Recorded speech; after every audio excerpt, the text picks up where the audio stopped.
मखदूम माहिमी रहमतुल्लाहि ताला अलैह। तवज्जो है आपकी। बड़ी अजीब सी महफिल है, जवान उधर बैठे हैं, बच्चे इधर बैठे हैं। खैर कोई बात नहीं, जहां भी हो मैं उठने नहीं कहूंगा, हजरत उठा लो तो लोग घर को भी चले जाते है। बैठे चलिए, जैसे भी अच्छे लग रहे हैं आप। मखदूम माहिमी, बचपन का जमाना। माँ से कहने लगे अम्मी मैं इल्म दीन सीखना चाहता हूं।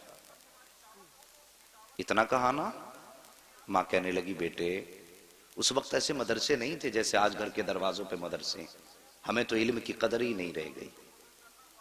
कोई कहता मौलवी वो कहता ज़कात खोर जा रहा है, कोई तालिब इल्म कहता चंदा खोर जा रहा है। शर्म नहीं आती यार। ये वो जा रहे हैं जिनके कांधे पे मुस्तफ़ा के दीन का बोझ रखा हुआ है। हमें तो इनके कदमों की खाक उठा के चूमनी चाहिए थी, और हमने इन्हें गालियां बकना शुरू कर दी। उलमा फरमाते हैं, बुजुर्गों ने फरमाया जो उलमा की तौहीन करे वो कुछ और चेक ना करे बल्कि अपना नसब चेक कर ले जा करके। उलमा की वही तौहीन करेगा जिसका नसब अच्छा नहीं होगा। ये याद रखिए। मुझे इसकी परवाह नहीं रहती दोबारा कोई बुलाएगा कि नहीं बुलाएगा, लेकिन मैं चाहता हूं अपनी कौम से कुछ बातें ऐसी कर जाऊं जो वो अमल करें तो शायद कयामत में इतना तो काम आ जाए, कहें कि यार एक आया था मौलवी कुछ बातें बता के गया, यहां काम आ गई है। मेरा अपना मिजाज है। तो कुछ लोग उलमा को गाली देते हैं। आज घर घर मदरसे हैं, लेकिन उस वक्त मदरसा पास में किसी के नहीं था। दूर दूर मदरसे होते थे शहरों में। माँ मैं पढ़ने के लिए जाना चाहता हूं। हमारी माँ बहनें भी बैठी, ये भी सुने। माँ ने कहा बेटे तुम चले जाओगे तो मेरा काम कौन करेगा। यतीम थे, बाप का साया नहीं था। बेटे तुम चले जाओगे तो हमारे पास कौन रहेगा। कहते हैं मां मैं इल्म के बगैर नहीं रह सकता। मां ने कहा बेटे अगर तू इल्म के बगैर नहीं रह सकता तो मैं तेरे बगैर नहीं रह सकती। अल्लाह अकबर। मां ने जब इतना कहा ना तो मां के फर्मा बरदार थे, आज की तरह नाफरमान नहीं थे। मां कहती है बेटे टाइम से घर आया कर, चौराहों पे घंटों घंटों क्यों खड़ा रहता है। कहता है मुंह बंद करके सो जाया कर, तुझे नींद नहीं आती तो मैं क्या करूं। तू कौन होती है मेरी जिंदगी में पाबंदियां लगाने वाली। यार हमें सोचना चाहिए हम किसके बारे में बोल रहे हैं। अल्लाह अकबर। ये वो है, अल्लाह की कसम अगर ये हमें कलमा ना सिखाती तो न जाने किस उम्र में जाके कलमा याद होता। उस मां के बारे में ऐसे बोलते हैं कि मुंह बंद रखा कर, तुझे फिक्र करने की जरूरत क्या, मैं कोई बच्चा हूं। और तुझे पता नहीं है जिस दिन ये चले गए तो तुझे रोने के सिवा कुछ नहीं मिलने वाला। ये याद रखना, माँ बाप चले गए तो फिर कुछ नहीं मिलने वाला। हर दरवाजे पे जाओगे सब कुछ मिलेगा, माँ का चेहरा नहीं मिलेगा। आज इनकी कदर कर लो। माँ ने कहा बेटे मैं तेरे बगैर नहीं रह सकती। कहने लगे माँ इल्म के बगैर मैं नहीं रह सकता। माँ ने कहा नहीं बेटे जाएगा नहीं। जैसे इतनी बात माँ ने कही ना जाएगा नहीं, तो रोने लगे। अल्लाह अकबर। माँ के आंचल से लिपट के रोए, माँ मैं तेरे पास रहूंगा। लेकिन इल्म का इश्क था इनको, शौक था। बगैर इल्म के जिंदगी मुश्किल थी। एक दिन रोते रोते दरिया के किनारे चले गए। कौन सा दरिया, वही समंदर जो साहिल समंदर के किनारे पे टहलने लगे। टहलते रहे, आंसू बहाते रहे। अचानक अचानक अचानक बड़ा नूरानी चेहरा जिसको दुनिया हजरत खिज़र अलैहिस्सलाम के नाम से जानती है, जैसे वो चेहरा निगाहों के सामने आया। अल्लाह अकबर। चेहरा देख के मुस्कुराए, कहा बच्चे क्यों रो रहे हो। कहने लगा हजरत मुझे बस मेरे अपने मामले पे रोना आ रहा है। कहा बेटे बता तो सही। हजरत मखदूम माहिमी ने कहा था सरकार ये मेरा मामला है, आप जाइए। अल्लाह अकबर। मगर वो खिज़र थे, आए ही इन्हीं के लिए थे। कहते हैं बेटे पता परेशानी क्या है। कहते हैं हजरत मैं पढ़ना चाहता हूँ, माँ जाने की इजाजत नहीं देती है। मैं माँ का दिल तोड़ के नहीं जाना चाहता। हजरत खिज़र फरमाते हैं बेटे बात ये है अगर तुम जाने की इजाजत तुमको नहीं मिली है तो मैं तुमसे वादा करता हूं रोज यहीं आया करना, मैं तुम्हें पढ़ा के जाया करूंगा। अल्लाह अकबर। इतना सुना हजरत खिज़र की, हजरत मखदूम माहिमी की दिल की दुनिया बदल जाती है। मारे खुशी के अब फूले नहीं समाते हैं। रोज आते हैं, अल्लाह का खिज़र पढ़ा के जा रहा है। रोज आते हैं, अल्लाह का खिज़र पढ़ा के जा रहा है। जब कई दिन गुजर गए तो एक दिन माँ ने कहा था, माँ ने पूछा था लख्ते जिगर कहाँ जाते हो, नूरे नजर गायब होते हो, पता नहीं चलता। चलता है। लेकिन हजरत खिज़र ने एक वादा किया था, बेटे मखदूम एक वादा करो। कहा कौन सा वादा? कहा किसी को ये राज बताओगे नहीं कि मैं पढ़ाने आता हूँ। अगर जिस दिन तुमने ये राज खोल दिया उसके बाद मैं पढ़ाने के लिए नहीं आऊंगा। हजरत मखदूम मागिमी ने हजरत खिज़र से वादा तो कर लिया, लेकिन कई दिन की गैर हाजिरी के बाद जब माँ ने कहा था बेटे कहाँ जाया करते हो, इतना सवाल सुना ना तो माथे पे पसीना आ गया। सोचने लगे अगर बताता हूं तो खिज़र रूठ जाएंगे, अगर नहीं बताता हूं तो माँ रूठ जाएगी, अगर माँ रूठ गई तो रब रूठ जाएगा। अल्लाह अकबर, ये सोच के आप शशोपंज में है। माँ ने कहा था लख्ते जिगर चुप क्यों है, आज तक तो तूने मुझसे कोई राज नहीं छुपाया, क्या कोई अहम बात है जो छुपाना चाहता है? कहते हैं माँ तुझसे ज्यादा अहम कौन सी बात होगी, जिंदगी में सबसे ज्यादा अहमियत तेरी है। माँ ने कहा बेटे फिर बता तो सही कहाँ जाता है? हजरत मखदूम मागिमी की आंखों में आंसू भर आए। उधर खिज़र की जुदाई, उधर तालीम से दूरी का जब मंजर सामने आया, आंख में आंसू आए। कहने लगे माँ आज तूने पूछा है तो बताता हूँ, मैं कहीं और नहीं जाता। दरिया के किनारे एक शख्स आता है जो मुझे इल्म दीन पढ़ा के जाया करता है। माँ ने इतना सुना बेटे की पेशानी चूमी और चूम के कहा था बेटे आज के बाद मैं तुझे रोकूंगी नहीं, रोज तालीम हासिल करने के लिए जाना। इतना सुना चीख निकली मखदूम मागिमी की। कहते हैं माँ जिस खजाने के लिए जाता था अब वो खजाना मेरे हाथों से जा चुका है। माँ ने कहा था बेटे क्या कोई पढ़ाने वाला रूठ गया है या कोई गलती तुझसे हो गई है? कहते हैं माँ तुझे कैसे बताऊं, जब मुझे पढ़ाने आता था उसने वादा किया था कि अगर ये राज किसी को नहीं बताओगे तो रोज पढ़ाने आया करेंगे, जिस दिन बता दोगे उसके बाद पढ़ाने नहीं आएंगे। ए माँ आज ये राज तुझसे बयान कर दिया है। माँ आज मुझे पढ़ाने वाला नहीं आएगा,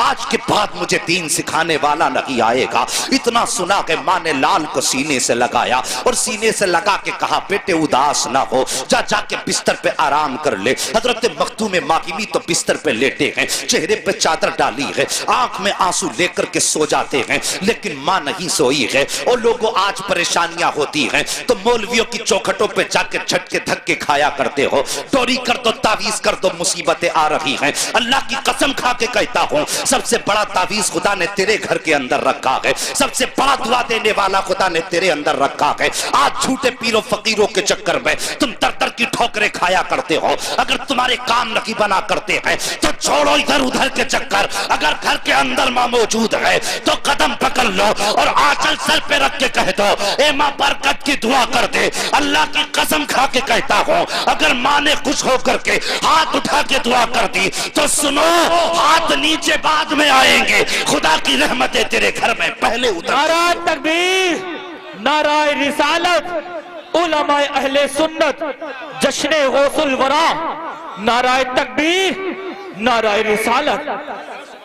हाँ हाँ जिससे हमें मांगना था उससे हमने कभी सुभान अल्लाह, सुभान अल्लाह। जिससे हमें दुआएं लेनी थी कभी मुड़ के उसकी तरफ नहीं देखा। ये दुनिया बड़ी बेवफा है, इतनी बेवफा दुनिया। अल्लाह अकबर, जिस माँ ने 9 माह तक पेट के अंदर रख के पाला, 2 साल तक अपने सीने का खून पिलाया दूध की शक्ल में, और जब तेरे बाजू में ताकत आ गई तू कमाने धमाने लग गया, तेरी शादी हो गई तो बस एक रात की दुल्हन ने तेरा रुख ही बदल के रख दिया। क्या ये घर घर की कहानी नहीं है? आज फोन आते हैं बूढ़ों के, कहते हैं हजरत दुआ करना बच्चे घर से निकाल रहे हैं। यार कलेजा टुकड़े टुकड़े होता है, क्या करें हम, किस किस को संभालें? माँ बाप को दुआएं कराने की जरूरत पड़ रही है और फिर कहते हो कयामत कब आएगी? जब तुम माओ को धक्के दो, बाप को घर से निकालो और बाप तन्हाई में बैठ के रोए तो फिर पूछने की जरूरत नहीं कयामत कब आएगी। समझ लो कयामत करीब आ गई है। तुमने होश क्या संभाला, 2 रुपए कमाने क्या लग गए? तुम तो परदेश बैग हाथ में लेके चले, बीवी से कहा ठीक है इतने दिन बाद आऊंगा। बूढ़ी माँ दरवाजे पे बैठी रही, एक बार बेटा मुड़ के मेरी तरफ देख ले। हमने उसके बुढ़ापे की तरफ पलट के भी नहीं देखा।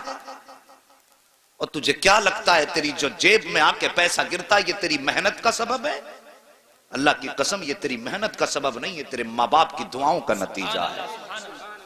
और जाते जाते तूने जिन्हें सलाम तक ना किया, ये उनकी दुआओं का फल है जो आज तू अपनी जिंदगी में दौलत की शक्ल में देख रहा है। और कभी घर से जाते वक्त मुड़ के एक बार बूढ़ी माँ को भी देख लिया कर। परदेश से आया करे डायरेक्ट, बीवी बच्चों में तो तुझे रहना ही है। वो माँ जो रात और दिन ये नहीं सोच के नहीं सोती, पता नहीं बेटा किस हाल में होगा। मैंने एक साहब को बयान करते सुना, वो अपनी कहानी बता रहे थे। कहने लगे हजरत मैं परदेश में था, तबीयत खराब हुई, दूसरे मुल्क में था।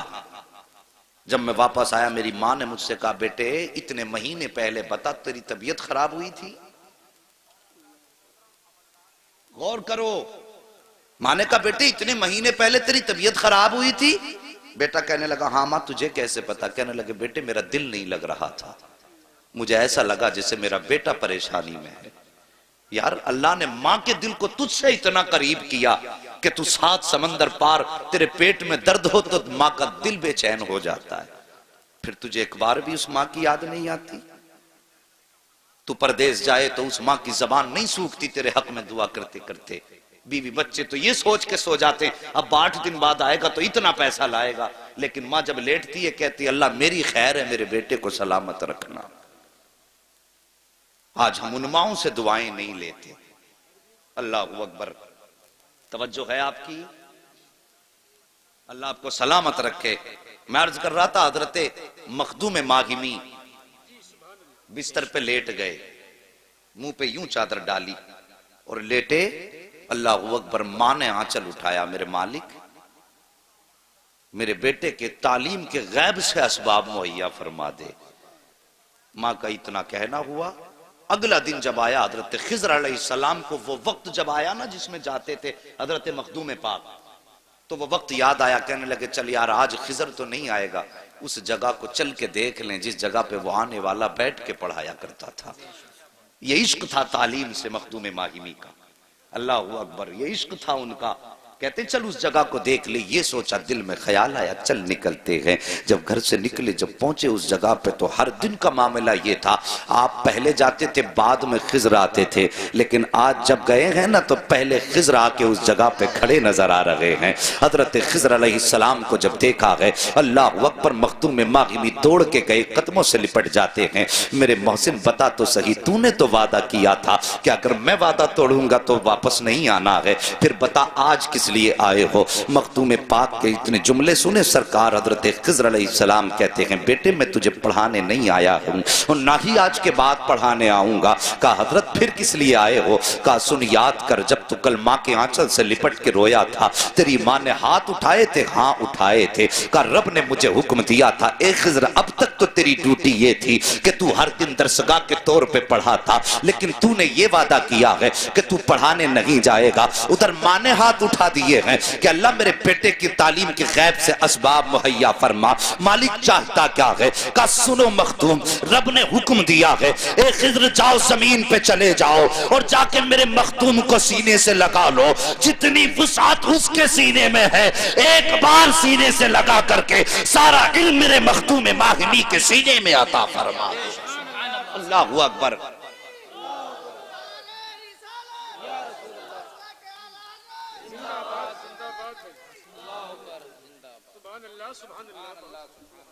ओ लोगो, मैंने कहा था रब पहले इल्म देता है फिर विलायत का ताज देता है,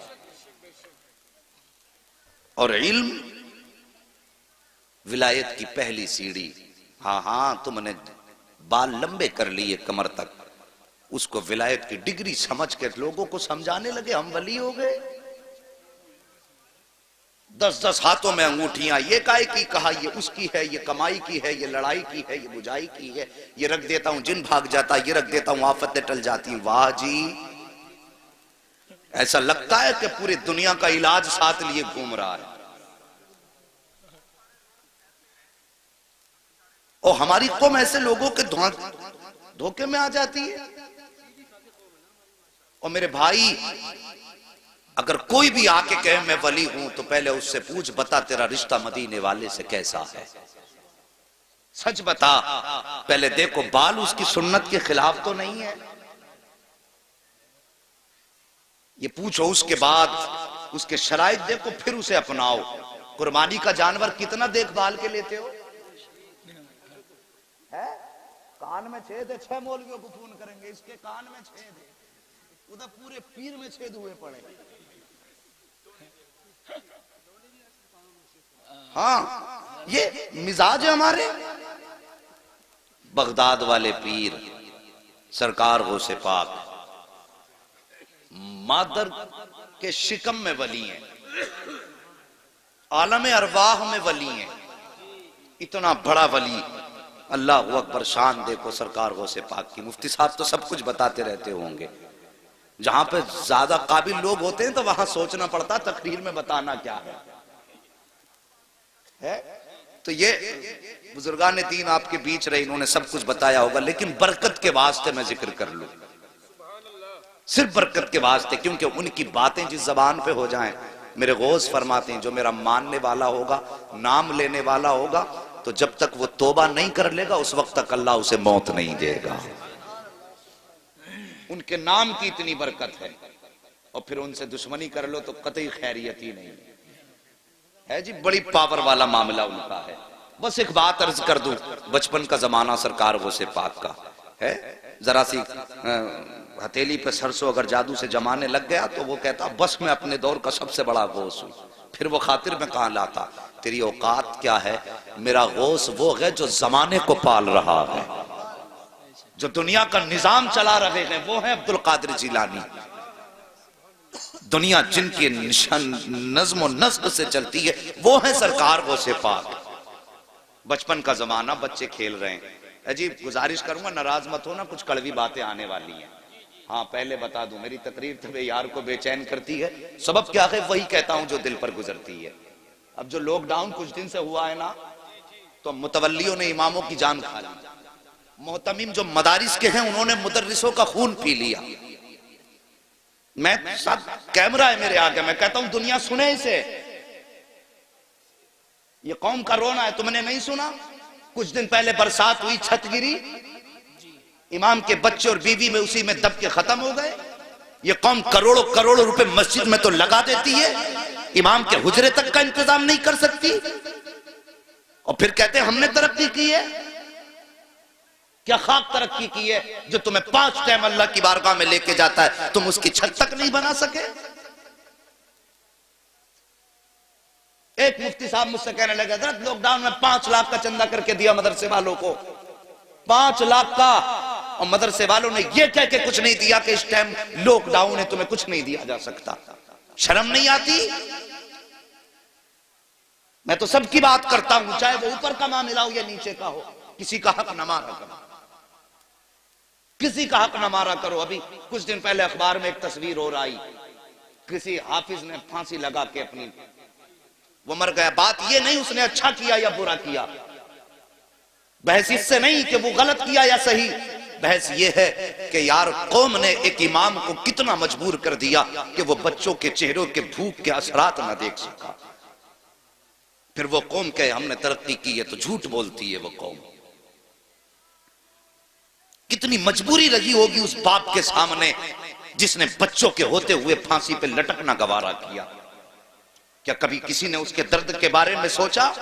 सोशल मीडिया पे ये फोटो डाला गया तो हमारी कौम के काबिल लोगों ने कहा जी ये गुनाह कर बैठा। अबे मौलवी ये सबको पता गुनाह कर बैठा, लेकिन सोच तो सकी वो क्या वजह है जिसने फांसी तक पहुंचाया है। क्या ये कौम का जुल्म नहीं है? क्या ये अपनों का जुल्म नहीं है? मैं कहता हूं अगर एक पड़ोसी ने भी अपने घर का एक वक्त का खाना उठा के उसके बच्चों को खिलाया होता तो वो फांसी ना लगाता। अगर उम्मत मुस्लिमा ने पड़ोसी का हक समझा होता तो वो मौत को सीने से ना लगाता। हाँ उसने गलत किया है, लेकिन उससे ज्यादा गलत तुमने किया है कि तुम पेट भर के सोते रहे और एक कलमा पढ़ने वाला भूखे बच्चों के सामने जिंदा न रह सका। कोई तो मजबूरी रखी होगी यार। तुम कहते हो वो गलत है, लेकिन मैं कहता हूं वो जितना बड़ा गलत है उससे ज्यादा तुम गलत हो। मेरे नबी फरमाते हैं कि जिसका पड़ोसी भूखा सो जाए और वो पेट भर के सो जाए, आका फरमाते हैं वो आजी भी हो सकता है, नमाजी भी हो सकता है, वो सब कुछ हो सकता है, लेकिन मुस्तफा का नहीं हो सकता। ये कड़वा सच है, इसे सुनिए और समझिए। हमने ऐसे हालात बना दिए। अल्लाह अकबर। और लोगों कदर करो और भूखों का ख्याल रखो। मैं समझता हूं अमीरों से कई गुना ज्यादा हमारे गरीब अच्छे हैं। कम से कम गरीब का पड़ोसी फाके से तो नहीं सोता। यह हमने अक्सर देखा है, जिनको अल्लाह ने दौलतें दी हैं उन्हें चुगलखोरी से फुर्सत नहीं। दिन भर यही कहते हैं, वो मेरी दौलत को देख के चल रहा, वो मेरी गाड़ी को देख के चल रहा, मुझे इसे देख के चल रहा। जब पेट भरा होता है तब आदमी चुगली करता है, और जब भूखा होता है तो फिर उसे बच्चों के लिए कमाने की फिक्र होती है। भूख की फिक्र, वो सॉरी चुगली की फिक्र नहीं होती, सिर्फ भूख की फिक्र होती है। जब आदमी पेट भर के खा लेता है ना, फिर दुनिया भर की पंचायतें लेके बैठता है। ये बात मेरी याद रखना चाहिए। सरकार वो से पाक, बचपन का जमाना गुजर के जा रहे, बच्चों के साथ खेल रहे, लेकिन उनका खेल ऐसा नहीं था जैसे हम लोगों का है। वो अल्लाह वाले थे, उनका खेल भी ऐसा था जिसमें जिक्र इलाही होता था। हाँ हाँ, करामतें खूब सुनते हो, लेकिन कुछ उनकी जिंदगी से, सीरत से भी हासिल करो।